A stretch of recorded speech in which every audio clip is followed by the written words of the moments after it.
the left and the right were having more and more of a difficult time sort of like pushing against the more extremes of both versions of that ideology. That like people traditionally, at least the right, had found it quite easy to sort of put a box around the abhorrent views, you know, the ones that say, okay, that were very race based or very extreme. And his argument was basically that was bleeding in to the rest of the right wing. And I kind of pointed out that maybe that was happening on the left as well. That, do you think we're finding it more difficult to define what is okay and like where the crazy line is? Not in general. I think the problem we have is with ideologues. And, you know, people like Paul Mason are so far left at this point that everything else seems far right to them, because the Venn diagram has moved, you know, it's shifted so far in that direction. So for people like him, he probably see me as an extremist. And that's why we're getting into these problems of not. Let me put this another way. So when I see people on the right doing things that I think are abhorrent or not in our favor, I would challenge that. So I'm constantly challenging the Conservative government, even though I helped campaign for them, even though I wanted them to win the election. I'm constantly calling them out where I think they're wrong. But what I don't see from people on the left is the same thing. So people like Paul Mason will back the Labour Party and say, no, it's not anti-Semitism, it's not anti-Semitic, even though the evidence suggests that it is, and it's the first party in our history to be found guilty of institutional racism. But people have blinkers on because they're so ideologically focused on their own arguments that they daren't address people on their own side. That's the problem. We all need to address not just the opposition, but people on our own side, in our own corners, who are not being good people or not fighting a good fight in a good faith argument. Did you see the quote or the tweet yesterday? I think it was from Dominic Cummings, who was basically saying that the UK government were punishing the people that might vote for them, and essentially that there needed to be regime change. And he got a lot of critique from people being like, well, you helped elect them. And it feels like we're in this weird world where we can't say or critique one side because it's like, oh, well, you supported that idea once, you can't anymore.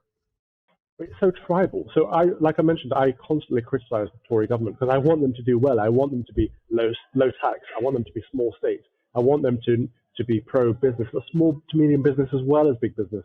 And I want them to be anti-monopoly. I want them to be all the things that I thought they were. And when they're not, I call that out. But then people say, but you voted for them. How dare you? It's like, well, yeah, just because I voted for them doesn't mean I'm going to blindly follow them and accept everything that they do. That's not okay. That would be ridiculous. We have to get out of these tribes. And the far left, the far right, it's all so ideological. We've got to get back to thinking what's in the best interest of the country, what's in the best interest of the individuals within the country, and all try to work together. It doesn't make any sense to criticize people for criticizing their own side, because that's what we need more of. And Dominic Cummings, you know, he's a bit bitter and resentful. He's got reasons to be, but he's also right about what he said. The Tory government are not very conservative at the moment, and their policy is going to damage a lot of hard-working individuals, and that's not okay. Yeah, I mean, I don't understand why there's this idea that that you shouldn't, because like especially on the left, it was like if you hate the Tories, then you should be thankful that you have like a former employee of the highest level of the party like on your side in this fight. You know, it's a weird dynamic where people aren't willing to accept allies because of like previously held opinions. It's kind of like throw in that. What's the old adage? Is like the enemy of my enemy, or the enemy of my enemy is my friend. It kind of seems to throw that out the window for some weird reason, which kind of defeats themselves before they've even started. So it's no longer about them taking their approach, like the left-wing approach to economics or culture or whatever. It's more about them versus us. It's more about you are not one of us. You're not in our tribe. Therefore, you are the enemy. It doesn't matter if you agree with us anymore because you cut out of it. And that's just bonkers. But that's where people are. A lot of it started, I believe, around Brexit.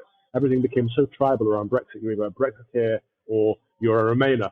And now it's, you know, you're either a vaxxer or an anti-vaxxer. It's like, no, there's nuance in between that. Most people that I've spoken to, for example, who are against the COVID vaccine are very much in favor of every other vaccine. And they should be able to challenge, you know, new science and all of this. But we're not allowed. Everything has got to be us versus them. And I think that's on purpose. I think a lot of that is divide and conquer. Because the more we focus on hating each other and tearing each other apart, the less we focus on the people who are making the rubbish decisions that are creating a mess in our country. Now, something that has been pointed out to me about, because I've seen your discussions and sort of tweets and stuff about this sort of divide and conquer idea, but at the same time, then you end up writing or broadcasting on channels, say like GB News, on talk radio, for the Telegraph, for the Mail, that tend to be quite at the forefront of this like tribal politics. It's like, do you see any problem with working for those organizations? No, they're not at the forefront of tribal politics at all. What they are is right-leaning. It doesn't mean they're at the forefront of any of this tribal politics. I think a lot of the times these are the ones fighting against it. So GB News, for example, will always have someone who represents the left, someone who represents the right, or they'll have someone of opposing views and someone of pro views, and they want to have a debate and they want to thrash it out and find out what people think. That, to me, is what we all should be doing. I would happily write for The Guardian. I'd happily write for The Mirror or name your left-wing rags, but they won't take me because they are so opposed to opposing views. Everything I do, I try to be balanced, and I try to, I'll put forward my own opinion, sure, but I try to be balanced and hear the other voice out.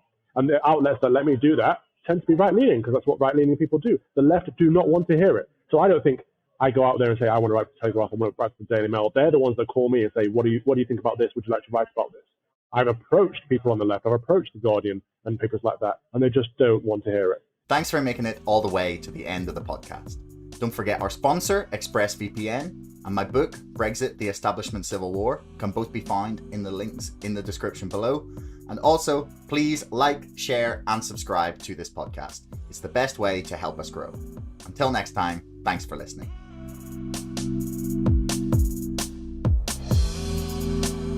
Screw the hedge funds. You can make as many rules as you want, but if there's no teeth behind them, what's the point? Well, like Citadel is potentially just gone in a few months.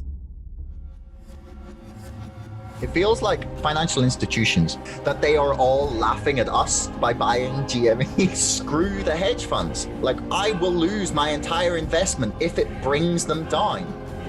Why on earth, last May, could you buy the entire company for $200 million? What's been happening on Reddit and in social media and in the marketplace has never been seen before. I argue that nothing is off the table. There is nothing off the table when dealing with the volumes of money in something as big as the United States stock market. The hedge funds have clearly underestimated a group of people raised on Friday night World of Warcraft raids. Dark pools, they're another mechanism to manipulate and cheat. Mainstream journalists don't say these things for a number of reasons. One is their sources are the people that I'm talking about, and so they can't call somebody a crook. Superstonk and the other communities that have emerged are a hive mind, the likes of which we have never seen before. It's madness and brilliance, insanity and genius all rolled into one. It's very possible that Citadel will be gone in a few months. And not just Citadel, but the entire financial system has the potential to come crashing down. These crooks continue to gamble recklessly with the world economy, and this could be the moment that they finally get their justice.